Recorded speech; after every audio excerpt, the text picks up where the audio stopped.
Let's take a look how to create a sample sketch. Next, under Browse, a web browser, we type in www.siemens.com NX certification. So we see that as we zoom back out, we see that there's a page that we reviewed earlier in a different session. There's our tutorial guide, study guide, frequently asked questions. So what we want to do is bring that web page, and we want to just put that on the left-hand side of it, and then minimize our NX session.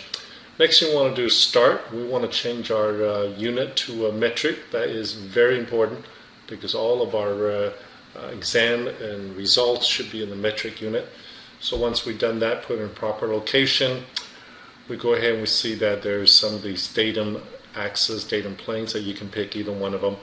And then we just want to just create, based on what we understand on the left-hand side, we want to create a geometry similar to represent that. By create a diameter, and then now we can change that diameter radius, so that meets the first requirement. And then we go into view and then make our text a little bit smaller so it fits in that. All right, once that is done, we want to create a vertical. We can start from there. That will give us a particular beginning point, and that will create that tangent geometry.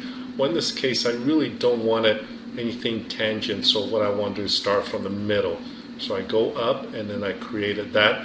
At the same time, I could have created the other one, the angular curve, but I want to quickly show you what we can do to trim this, right? So we want to trim it, and then we want to define that to be a certain height. The height would be about 4 millimeters. So that's what we wanted from the beginning.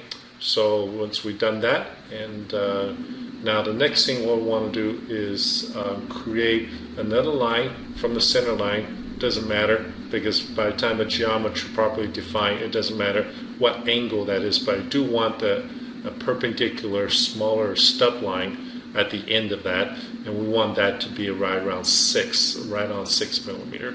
So we double click on that when we change that value to 6, and then we could have just done that and changed the other one to 51, but I decided to just do the arc first. So we pick the 2 arc endpoint, and then we want that arc to be at 65. So once we define that, that is correct. The only thing is lacking now is the proper length of that angular linear length. So we want to trim that, and then we want to make sure that line is at 65. So once we've done that, we see that there's a linear length. We'll change that to 6 or 51. So now that is done, we see that all that is done properly. So the next thing we'll want to do is we want to create a pattern. No reason to create 3 of these or 2 additional ones when NX has the ability to create a pattern. So I'm just going to drag a corner to corner and then rotate about that. I want 3 of them. And then we want to, if I don't want to do the math, I can use 360 divided by 3. So now I have that. The next thing what I want to do is come back, just trim that out again. As we trim, you see that NX sketch will filled out.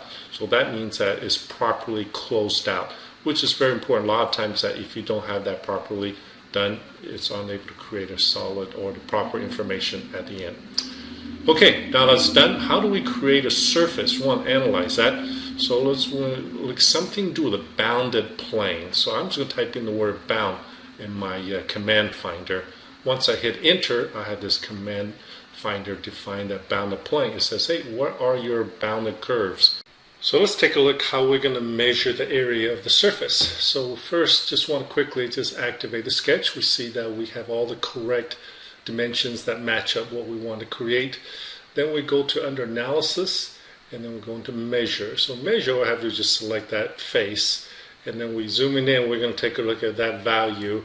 Has somewhere around 2928 square